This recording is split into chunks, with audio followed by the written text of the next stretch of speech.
Most people don't realize it, but there is a silent, almost invisible behavior that dominates a large part of modern human relationships: the compulsion to explain oneself all the time. It is a habit that seems harmless, even polite. After all, justifying your choices, your emotions, your absences, or mood changes can sound like empathy, like consideration for others. But behind this constant need to justify oneself lies something much deeper and more disturbing: a poorly healed psychological wound. Carl Jung, one of the greatest names in analytical psychology, identified this pattern as a clear symptom of disconnection from the self.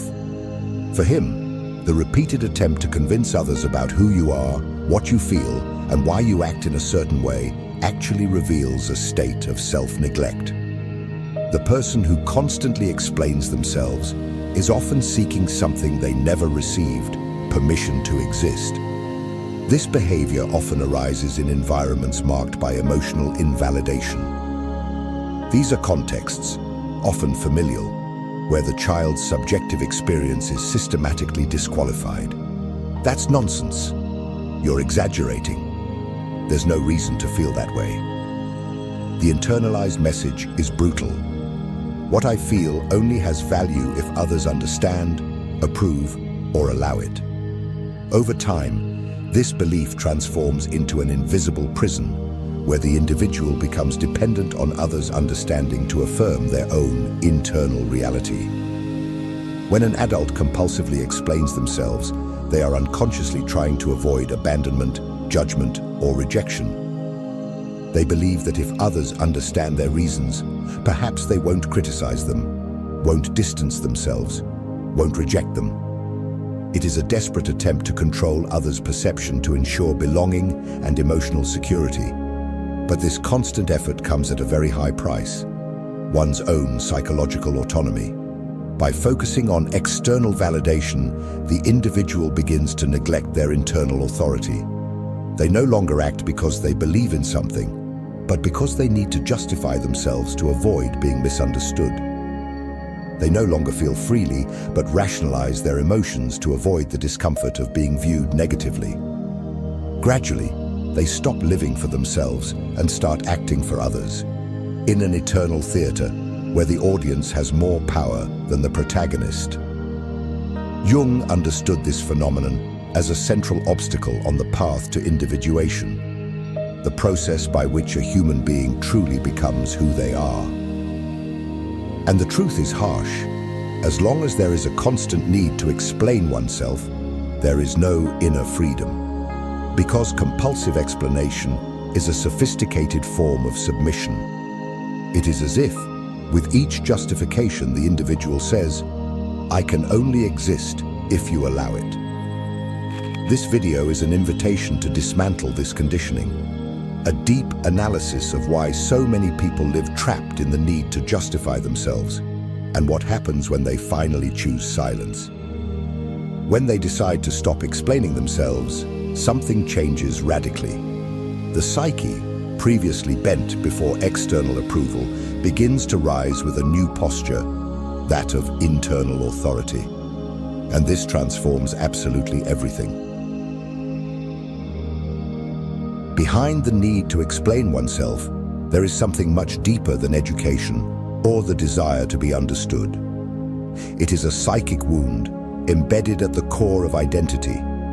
Jung understood that this compulsion for self-explanation is not just a behavioral habit. It is a symptom, a reflection of something much older. The unconscious belief that one's existence only has value when validated by others. This wound forms early, often in childhood, in environments where the child's subjectivity is constantly delegitimized. When a child expresses sadness and hears that they are being dramatic, when they show anger and are called difficult or disrespectful, when they reveal fear and receive disdain or irony in response, they begin to internalize a dangerous message. What I feel is wrong. I can only trust the responses of others. Over time, the child develops a defense mechanism, trying to be understood to feel safe. They learn that if they explain well what they feel, they may not be punished, ignored, or ridiculed. And thus, a pattern is born that will be carried into adulthood, justifying every emotion, every decision, every attitude, as if a convincing argument were needed to have the right to feel and to be. At the root of this wound is the loss of internal authority. The person no longer sees themselves as someone whose experience is valid in itself. They come to depend on the external gaze to confirm whether what they live has legitimacy or not. This creates a psychological state of submission where self-esteem is not built from within, but from the reflection in the eyes of others. It is important to understand that this dynamic does not happen consciously. Often, those trapped in this pattern do not even realize that they are constantly trying to convince others that their emotions are reasonable, that their decisions have logic, that their behavior has a motive. But behind every explanation, there is a hidden fear, the fear of being rejected for simply being who they are. Jung asserted that every individual needs, at some point in life, to confront this inherited internal structure. Until they do, they remain operating according to the values, judgments, and expectations of others, often internalized from authority figures in childhood, such as parents, teachers, or religious leaders. The individual becomes a reflection of what others would approve of, not of who they truly are. This compulsive self-explanation, therefore, is a form of self-abandonment. It is the act of betraying one's own truth to make it more palatable to others. And it is precisely at this point that the healing process begins, recognizing that you no longer need to ask for permission to exist, that your emotions, no matter how intense, contradictory, or strange they may seem, do not need to be justified to deserve space. But this awakening does not happen without pain. When the individual begins to silence themselves in the face of the need to justify, the silence that arises is disconcerting because it reveals the emptiness left by the absence of a consolidated internal authority. And it is precisely about this that Jung speaks when introducing one of the pillars of his psychology, the construction of internal authority. In the next part, we will explore how this concept, central to the Jungian process of individuation, can radically transform the way someone positions themselves in the world. What does it mean to develop internal authority? And why is this the key to breaking the cycle of self-explanation? If this content is making sense to you, click the subscribe button and subscribe to the channel. Thank you for your support. Compulsive self-explanation is not just a defense mechanism. It is a continuous act of self-betrayal. A silent betrayal, often imperceptible but deeply corrosive. Carl Jung understood that every time an individual shapes their words to avoid displeasing, hides their emotions to maintain harmony, or suppresses their decisions to avoid judgment, they are distancing themselves from themselves. They are, in fact, abandoning their own truth. This internal betrayal does not happen explosively, like a violent break with the self. On the contrary, it is gradual, subtle, every day. It occurs when you laugh at something you don't find funny to seem sociable, when you say yes while meaning no to avoid being seen as selfish, when you explain your sadness as tiredness because you don't want to be a burden, when you feel anger but disguise it as rationality, fearing to seem immature. With each small concession made in the name of acceptance, a part of the soul is left behind. Jung identified that this type of behavior is a direct reflection of the ego, disconnected from the self. The ego, which should be merely the functional center of consciousness, becomes a servant of external acceptance. It reconfigures itself to become what others want to see. And in this constant adaptation, the individual loses touch with themselves. They stop listening to their own intuition, disbelieve their own feelings, and question their most authentic motivations. Doubt takes the place of inner confidence. This process of self-abandonment is insidious because it is socially valued. People who adjust well, who know how to explain themselves, who avoid conflicts, who are easy to get along with, are often praised. But behind this false harmony often lies a deep emotional exhaustion. An exhaustion of those who live for others but can no longer hear themselves.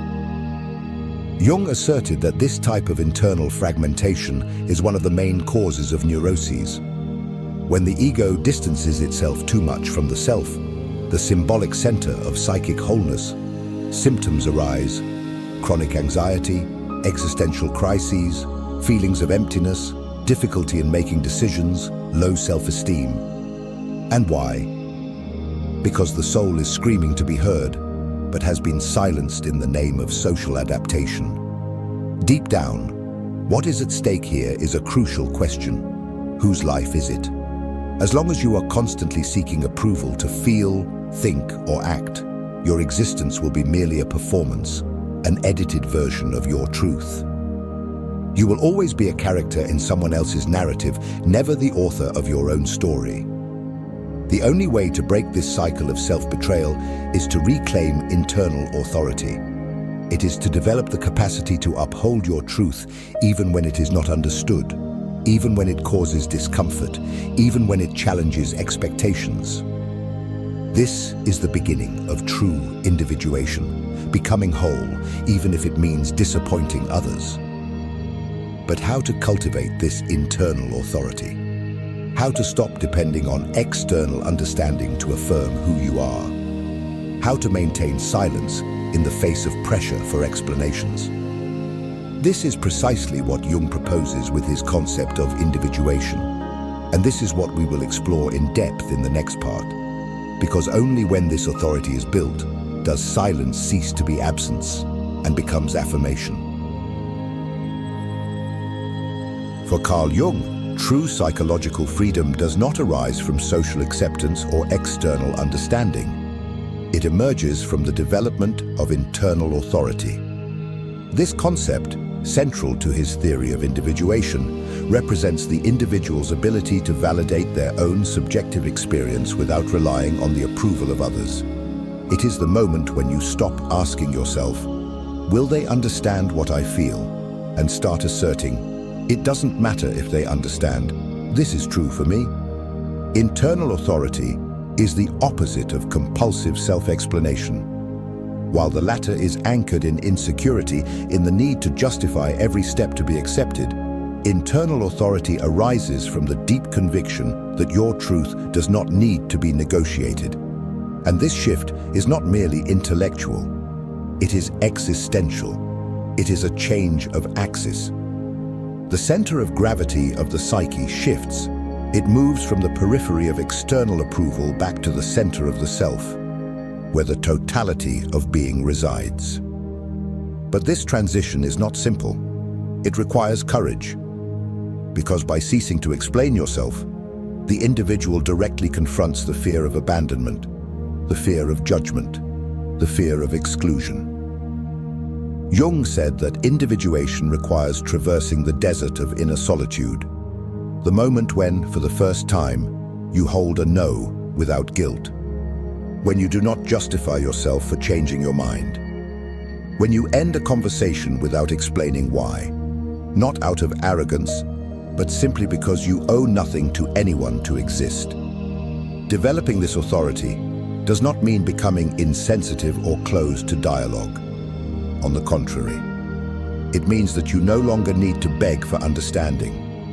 You offer your truth as a gift, not as a plea for acceptance. Communication ceases to be a performance and becomes an authentic expression. It is the difference between speaking to be approved and speaking to be true. In practice, internal authority manifests in small daily gestures, in silence, in the face of provocation, in the firmness of saying, "That does not resonate with me," without needing to explain why. In the refusal to participate in an emotional game where you always have to justify your position. And above all, in the ability to endure the discomfort of not being understood. and still remain whole.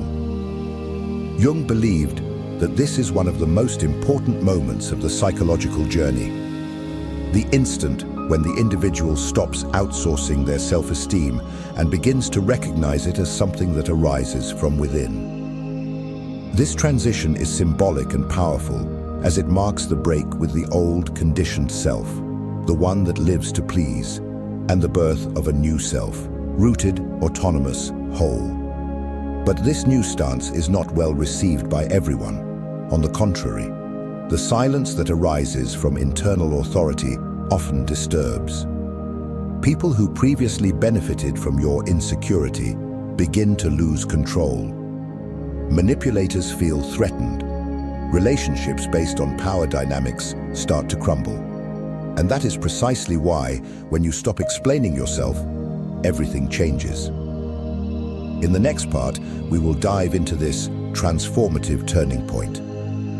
Why does silence hold so much power? What happens to your relationships when you refuse to continue justifying who you are? Get ready, because what comes next may radically change your perception of the ties you maintain today. If what you're hearing resonates with you, you'll find real value in my ebooks. Beyond the Shadow breaks down Jung's core ideas, while Dialogues with the Unconscious gives you a 30-day path to apply them in your life. Both are linked in the pinned comment. Silence, when it arises from integrity and not from omission, is one of the most transformative forces of the human psyche. Jung understood this with brutal clarity. He saw silence not as an absence of response, but as a presence of authority. When someone stops justifying themselves compulsively, they are not only avoiding conflicts or cutting conversations, they are deactivating an entire system of psychological control that fed on their insecurity. This type of silence is unsettling, because for those who have always expected you to bow, to explain yourself, to correct yourself, the absence of justification is interpreted as rebellion. And, in a sense, it is, but not an immature rebellion, the kind that screams to be heard. It is a silent revolution, an implicit declaration: I owe no explanations to be who I am. Manipulative people who feed on others' doubt begin to lose the game, because emotional manipulation only works when there is perceptible vulnerability, when there is fear of being misunderstood, fear of being abandoned, fear of disappointing. Manipulation needs reactivity, but the secure silence, which comes from internal authority, is a stone wall. It does not respond, does not justify itself, does not dance to the music. It simply is. And this destabilizes any attempt at control. Moreover, relationships that have always depended on your submission, emotional, intellectual, or behavioral, begin to reveal themselves for what they are: fragile, one-sided, based on imbalance. When you stop explaining yourself, you break the implicit pact of inferiority. You cease to position yourself as someone who needs to be accepted and begin to occupy the space of someone who already accepts themselves. And this changes absolutely everything. Some people will distance themselves, and this is not a sign of error, but of realignment, because your silence begins to function as a filter. It reveals who was by your side out of genuine affinity, and who was only there because you were easy to control. Jung said that the process of individuation often requires ruptures, and this distancing is not punishment, it is liberation. When you stop justifying your presence, your boundaries, your choices, you start attracting relationships based on mutual respect, not on fear or dependence. But you need to be prepared, because by stopping to explain yourself, you will also have to deal with your own anxiety. The part of you that learned for decades that you needed to be understood to have value will resist. It will want to go back to justifying itself. It will beg you to reconsider, to explain just this once. It is at this moment that silence becomes a spiritual exercise, a conscious act of remaining whole, even in the face of discomfort. Silence, therefore, is not just the absence of words, it is the affirmation of being. It is the refusal to put your identity on trial. And the more you sustain this silence, the more it transforms into presence. A presence that emanates authority, that commands respect without raising its voice, that establishes boundaries without needing confrontation. A presence that does not need approval to exist. But the impact of silence goes beyond relationships with others. It initiates a profound process within the psyche: integration. When you stop justifying yourself, you begin to listen to yourself. When you stop rationalizing your emotions, you start to feel them fully. And that is where true transformation begins, because external silence opens space for internal listening. In the next part, we will explore this essential turning point, how the authority you gain in front of the world actually begins with an internal movement, the return to your own psychological integrity.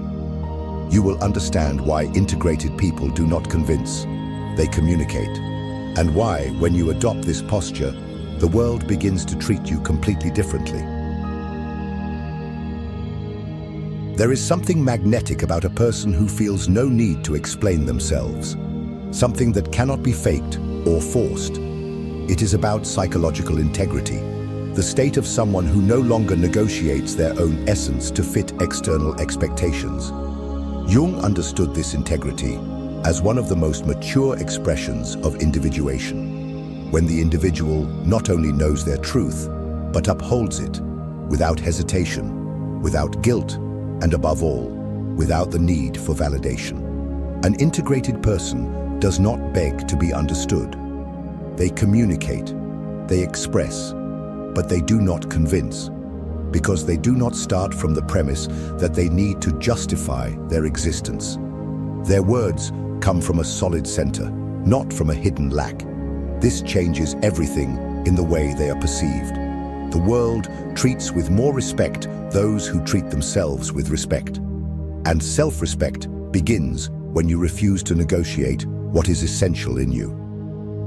Psychological integrity does not mean inflexibility. It means coherence. It is the ability to maintain an internal line of truth, even in the face of external pressure. It is when you feel something uncomfortable in a situation, and even without being able to explain it rationally, you trust your feelings. You do not need to present evidence or build elaborate arguments. You simply say, "This does not resonate with me," and that is enough. This stance, which seems simple, is revolutionary in a world where most live disconnected from themselves, where decisions are made based on the opinions of others, where feelings are ignored for fear of seeming too sensitive, and where boundaries are violated with forced smiles so as not to seem difficult. Integrity is the opposite of that. It is the art of being whole, of not fragmenting to please, of not hiding to avoid conflict. Jung knew that true transformation does not happen when you learn more theories, but when you embody a new stance towards life. And this stance begins with the refusal to justify oneself, because every compulsive justification carries a camouflaged insecurity. Am I enough? The integrated person no longer asks this question. They know they are, even when the world insists on saying otherwise. And here lies the paradox. The less you seek approval, the more respect you evoke. Because integrity has weight, it has density, it has presence. That is why, without saying a word, a centered person can alter the dynamics of an environment. They do not need to prove anything. Their internal coherence already communicates everything. People like this do not beg for space. They occupy it. They do not react out of insecurity. They act out of alignment. But there is an essential detail. This integrity is only possible when you stop betraying yourself, when you stop molding yourself to be accepted, when you give yourself permission to feel, choose, act, even if no one understands. This requires practice, requires presence, requires self-knowledge, but above all, it requires the courage to take responsibility for your own existence, without blaming others, without outsourcing your value. And when this integrity settles in, the effects are profound. Relationships change. The way you position yourself professionally changes. Your self-perception becomes clearer. Anxiety decreases. The need to control what others think disappears. Because you stop living to be understood and start living to be true. But there is something even deeper. Something that happens not only in the way you relate to the world, but in what you begin to emanate. When you stop justifying yourself, you start to emanate a new energy, that of someone who is in control of themselves. And this energy is unconsciously perceived by everyone around. This is where the invisible shift occurs. The world begins to treat you as someone who does not negotiate. In the next and final part, we will explore how this psychological integrity transforms your relationship with the external world. How, without saying a word, you come to be respected in ways that once seemed unattainable. And why, when you stop explaining yourself, the entire world changes the way it responds to your presence. When a person stops explaining themselves, everything changes, not just inside, but around them. It's as if a new frequency begins to be emitted. You no longer say, "Please understand me." You emanate, "I know who I am, and I don't need your permission." And the world inevitably responds. Jung knew that the human psyche is guided by energy, by presence, by internal structure, and not by rational justifications. The person who constantly tries to be understood emits a vibration of submission, of doubt. The one who no longer explains themselves emits strength, clarity, authority. And this is not about becoming arrogant. It's about finally becoming whole. People start to listen to you differently. Unbalanced relationships cease to make sense. Dynamics where you were submissive, predictable, easily controlled, simply collapse. Not because you fought, but because you are no longer available to play the same role.